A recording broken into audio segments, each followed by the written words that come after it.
Hi, I'm Greg Gutfeld, in for Bill O'Reilly, who will join us in just a moment. Our top story, of course, the cold-blooded execution of two New York City police officers. On Saturday afternoon, officers Rafael Ramos and Wenjin Liu were sitting in their patrol car in Brooklyn when 28-year-old Ismail Brinsley walked up to their vehicle, pulled a gun, and shot them both in the head. Brinsley was on a mission, posting on Instagram a threat to avenge the deaths of Eric Garner and Michael Brown. I am beyond angry and heartbroken over these assassinations, as is so much of the country. And Bill O'Reilly, who was supposed to be off today, he could not stay silent. He joins us by phone. So, Bill, when I heard the news, I was horrified, but I was not surprised. Do you know what I mean? Yeah, I know what you mean, Greg. Look, I'm going to walk through this in a very methodical way because I want everybody to hear what I'm saying very clearly, because I'm going to send a big message tonight on the factor. My grandfather was NYPD. I know the city as well as any human being, and I know that the New York City Police Department, at this point in 2014, probably the best police agency in the world. Local police agency in the world. What they've done with crime is stunning. A city that had 3,000 murders a year now down to 300 in that range. You have a mayor that comes in, a man named Bill de Blasio. He is a far-left individual who is incompetent, and I will get to him in a moment. He's incompetent. He cannot run the city of New York. Let's first start off with this killer, 28-year-old guy named Brinsley, all right? Total loser, 20 arrests, high school dropout, no father that we know of, the usual cultural devastation. Okay, raised in poverty, bounces around, no education, no skills, doesn't hold a job, commits crime after crime after crime.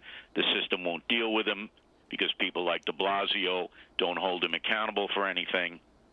Then the man snaps, shoots his girlfriend in the stomach, a woman who actually had a job in Maryland. She survives. Then he gets on a bus, comes to New York City.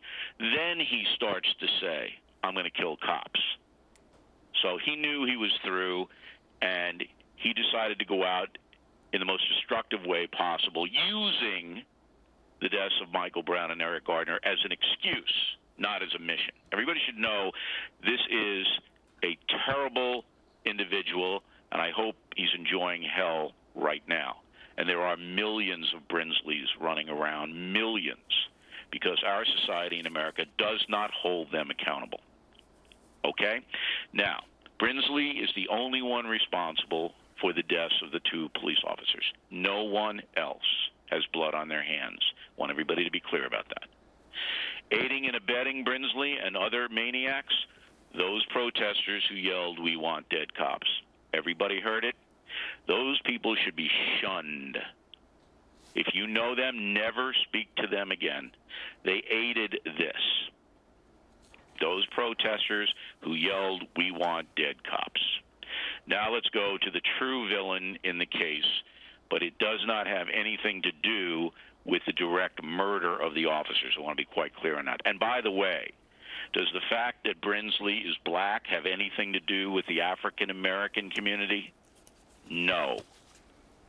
Just as if a bad cop does something, you can't condemn all police. You cannot condemn blacks because of what Brinsley did. So everybody should be clear about that. All right. Bill de Blasio, as I said, is incompetent. He was elected in an election in New York City that few people voted. He's a machine politician. And he is an anti-police individual. Now he's in trouble. Now he's trying to backtrack. But he has been anti-police his whole career. Who's his best friend? Al Sharpton. Al Sharpton. A racial provocateur, an anti-cop individual, is de Blasio's best friend. That says it all. De Blasio actually is proud that he told his teenage son that he may face, quote, dangers when interacting with the NYPD. What kind of a responsible father tells that to his son? Then, after witnessing, because it was on videotape, two of his police lieutenants get beaten by a mob, The mayor of New York City says it was an alleged beating. That insulted every officer. All 35,000 NYPD were insulted. Alleged? You saw it with your own eyes, you pinhead. Once he said that was the end. He lost the police department. And then when he went to the hospital over the weekend, where the two police officers are being treated, police officers turned their backs on Bill de Blasio, the mayor of New York City. Good for them. Good for them.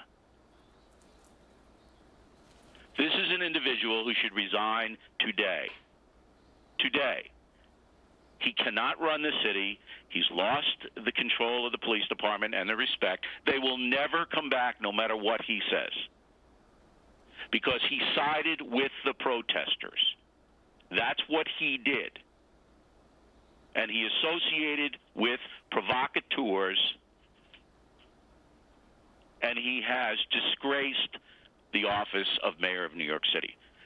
He should resign.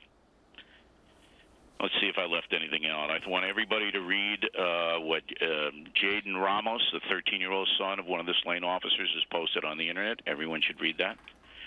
That makes it come home to everybody that these two police officers were stellar individuals, and their deaths will have a cataclysmic effect on their families. I'm just really angry right now. All right, so I think I've covered it. You have.